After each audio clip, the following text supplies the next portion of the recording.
আজি বিশ্ব কাছ দিৱস বিশেষকৈ ফৰেষ্ট ডিপাৰ্টমেণ্ট আৰু TSA NGOৰ সৌজন্য আমাৰ ঐতিহ্যমণ্ডিত নাগশংকৰ দেৱালয়ত অনুষ্ঠিত কৰাৰ কাৰণে মই অংশগ্ৰহণ কৰিবলৈ সুবিধা পাইছোঁ আৰু উদ্যোক্তাসকলে মই ধন্যবাদ জ্ঞাপন কৰিছোঁ যে যিটো এৱাৰনেছ তেওঁলোকে কৰিছে ইয়াত বিশেষকৈ ছাত্ৰ ছাত্ৰীকো তেওঁলোকে জড়িত কৰিছে আৰু বিভিন্ন ব্যক্তিক আমন্ত্ৰণ কৰিছে যে আমাৰ অঞ্চল এনেও কাছৰ প্ৰতি মানুহৰ যিটো ভক্তিভাৱ বিশেষকৈ নাগশংকৰ দেৱালয় পুখুৰীত কেইবাশ বছৰৰ আগৰ পৰাই ইয়াত কাছ আছিলে আৰু মানুহৰ বিশ্বাস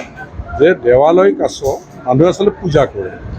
দেৱালয় কাছৰ প্ৰতি মানুহৰ ভক্তিভাৱ আছে সেইকাৰণে ইয়াত কাছৰ প্ৰতি মানে কাছ নিধন কৰা ভক্ষণ কৰা এনেকুৱাবিলাক কথাৰ পৰা ইয়াৰ কিনাৰৰ পৰা মানুহে এনেও বিৰত থাকে কিন্তু আমি ধন্যবাদ জনাব লাগিব যে এই নাগশংকৰ মন্দিৰৰ পুখুৰীত থকা কাছ 11 বিধ প্ৰজাতিৰ কাছ ইয়াত আছে যেনেকৈ আমাৰ দেশত 30 বিধ আছে কাজিৰঙাত 17 বিধ আছে এই নাগশংকৰ দেৱালয়ত 11 বিধ আছে গতিকে এই কাছৰ কণীৰ পৰা পোৱালি জন্ম দিয়া ইয়াৰ পৰা নি বনাঞ্চলত বিশেষকৈ 6 এডিশ্যন কাজিৰঙাত মোৰ হাতেদিয়েই 3বাৰ এৰাইছে মই শিলডুবিত এৰিছোঁ তাৰপিছত ৰৌমাৰীত এৰিছোঁ যোৱা অলপ দিন আগতেও যে কাছ সংৰক্ষণৰ ইয়াত এটা পৰিৱেশ হৈ গৈছে আৰু মইতো ভাবোঁ যে এই অঞ্চলৰ মানুহে কাছক অনিষ্ট কৰাৰ কথা চিন্তাই কৰিব নোৱাৰে কাছক সংৰক্ষণ হৈছে আৰু বংশবৃদ্ধি হ'ব আৰু আজিৰ এই এৱাৰনেছ সভাখন আয়োজন কৰাৰ কাৰণে বিশেষকৈ আমাৰ ফৰেষ্ট ডিপাৰ্টমেণ্ট আৰু NGO TSA যি ইনিচিয়েটিভ লৈছে মই ধন্যবাদ জ্ঞাপন কৰিছোঁ আৰু কাজিৰঙা ডাইৰেক্টৰ বাইদেউ ইয়াত অংশগ্ৰহণ কৰাটো আমাৰ কাৰণে বৰ সুখৰ কথা ডাইৰেক্টৰ মেডাম আহি যে ইয়াত অংশগ্ৰহণ কৰিছে কাজিৰঙাৰ হোল ষ্টাফ DFO বা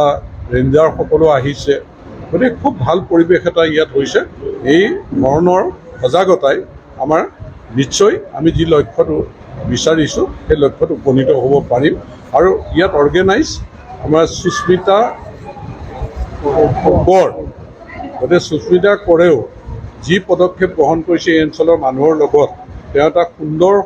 ৰিলেশ্যন ডেভেলপ কৰিছে আৰু সজাগতা কৰিছে মই সেই তেওঁৰ লগতে তেওঁ NGOটোলৈ মই ধন্যবাদ জ্ঞাপন কৰিছোঁ এই দিহানামটো আপোনালোকে কেনেকুৱা পাইছে